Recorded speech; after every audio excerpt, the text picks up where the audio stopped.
No apartado deportivo, o formato é idéntico para todas as probas. 2 xornadas de competición.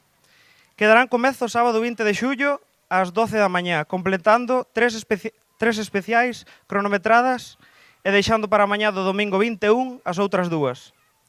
Os mellores clasificados repartirás un total de 6.350 euros e a entrega de galardóns está prevista para o domingo ás 2 da tarde. Dentro do cariño co que promovemos o segundo memorial Esteban Pérez Iglesias en recordo a EPI, co galardón para os vehículos de tracción traseira. Nesta terceira edición implántase o primeiro galardón para os copilotos en memoria de Bárbara Gómez Oubel, co que deixamos a impronta de Bárbara na proba e, sen dúbida, unha parte dela sempre estará con nós.